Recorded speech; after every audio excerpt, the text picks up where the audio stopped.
Mahilig kaming maggala na magbabarkada noon. Isang araw na walang klase sa school ay naisip namin na maglakad-lakad lang sa kung saan-saan at kahit saan man kami dalhin ng mga paa namin. Malapit na rin naman ang bakasyon dahil Halloween na. Tumaan nga lang din kami sa school kanina para iabot sa teacher namin ang project namin. Napagtripan namin na lakarin ang buong kalsada. Nakarating kami sa palengke, kumain lang kami, nagkaraoke at kung saan-saan nagliwaliw. Halos wala nga kaming kapaguran noon kahit na ang layo na ng nilalakad namin. Hindi pa naman masyadong gabi, mga 8 PM pa lang kaya okay lang. Hanggang sa may nakita kaming isang abandonadong gusali. Para yung apartment na hindi na natapos gawin at parang napabayaan na lang din. O di kaya naman ay parang nasunog na lugar dahil bulok na ang pader at mangitim-ngitim na rin. Ano mang nangyari sa lugar na iyon ay wala akong kaalam-alam. Pero sa unang tingin pa lang ay talagang nakakatakot na ang lugar na iyon. Para bang kapag tiningnan mo ay may imagine ka talagang kung ano. Dahil na rin sa Halloween para bang gusto rin naming takutin ang mga sarili namin dahil madilim din doon. Tema kami nung mga oras na iyon. 3 lalaki tapos 2 kami ni Juliet na babae. Si Kuya Rain nga ay parang ayaw pa pumasok sa loob kasi baka raw may makahuli sa amin mapagbintangan pa kaming may ginagawang kababalaghan dahil ano nga ba ang gagawin ng 3 lalaki at 2 babae sa lugar na ganoon. Ang linas mag-isip no. Pero wala rin siyang nagawa nang nagkasundo ang tropa sa trip namin na pumasok sa loob. Nag-ikot-ikot lang kami roon sa loob. Sina Jay, Juliet at Nick ay magkasama na nag-ikot doon sa kabilang bahagi ng kwarto. Trip-trip lang talaga at nagbabakasali na makakita ng mumo. Kami naman ni Kuya Rain ang magkasama. Dahil wala naman akong third eye ay natural na wala naman akong nakita. Bahagya lang na tumatayo ang balahibo ko at parang may kung anong malamig. Hindi ko nga alam kung bakit ganoon ang nararamdaman ko. Medyo takot din naman ako pero hindi ako nagpapahalata dahil ang dilim-dilim kaya roon. Kapag natakot ako ay baka mas lalo lang din akong matakot kaya dapat ay relax lang ako. Kinausap ko si Kuya Rain para mawala ang tensyon na parang nararamdaman ko sa paligid. Kuya Rain, may nakita ka na bang mumo? Pagbibiro ko sa kanya, hindi niya ako kinibo. Napansin talaga pero nagpapansin pa rin ako. Daan kaya tayo kina Rachel mamaya. Birthday ng ate niya, di ba? Baka marami tayong makain doon. Hahaha, patuloy pa rin ako sa pagdaldal pero para lang akong nagsasalita sa hangin. As in nakatitig lang siya sa akin at dahil nga sa madilim doon ay parang bahagyang nag-iilaw ang mga mata niyang tila nanlilisik habang tinatitigan ako ng sobrang lalim. Weird, pero pakiramdam ko ay parang tumataas ang balahibo ko sa ginagawa niya. Nainis na ako sa kanya nang halos mapaos na ako kakasalita pero wala pa rin siyang reaksyon.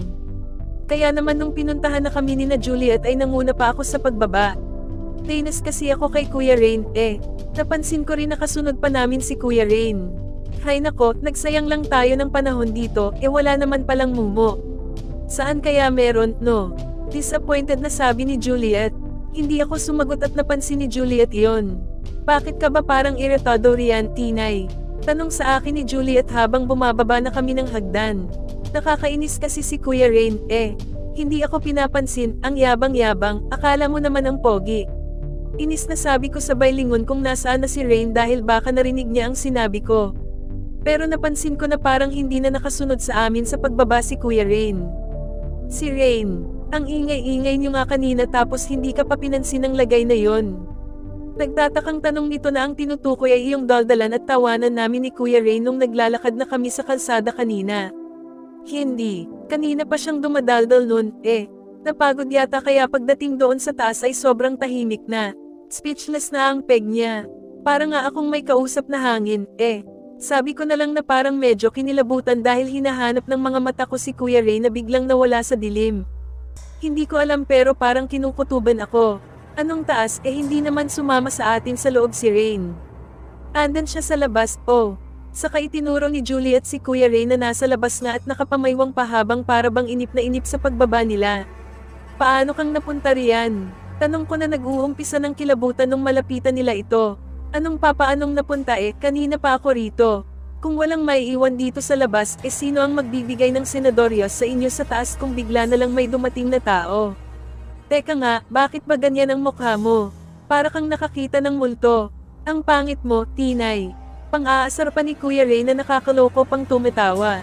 Masiglang masigla ito at malayong malayo sa parang walang kagana-ganang kausap ko kanina.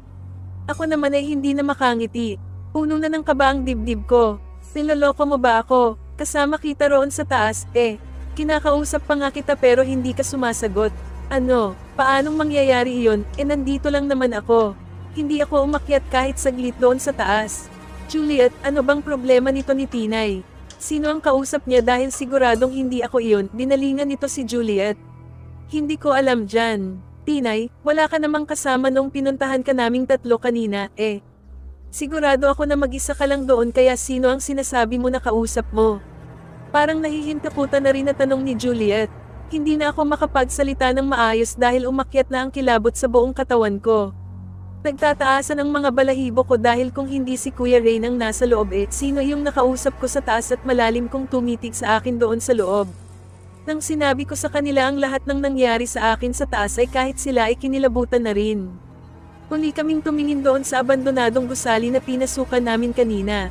Madilim na madilim doon pero bigla na lamang na may samindang isang kandila at saka may dumaan na anino sa loob. Napatili kaming lahat sabay takbo dahil sa sobrang takot. Noong mga sumunod na araw ay nalaman na lamang namin na ang gusali pala na pinasukan namin ay isa palang dating apartment na nasunog at may isang pamilya na namatay. Iyon marahil ang nagpakita sa akin noong gabi na iyon. Marahil ay naramdaman ng mga multo na mayroong grupo ng magbabarkada na gustong sirain ang pananahimik ng mga ito sa apartment na iyon kaya naman nagparamdam sa amin. Lalo na sa akin dahil nag-iisa lamang ako nung mga panahon na iyon. Doon ko na-realize na hindi ka pala dapat humihiling ng isang bagay na hindi mo kayang panindagan kapag nasa harap mo na. Katulad ko, hindi namin nakalain na ang multo na hinahanap namin ay nasa harapan ko na pala. Kaya naman pala malalim kong tumitig ang multo sa akin at nanlilisik pa ang mga mata niya sa akin. Sa tuwing naiisip ko ang bagay na iyon ay kinikilibutan pa rin ako. Ang makakita ng multo face to face ay isang malaking bangungot. Wakas,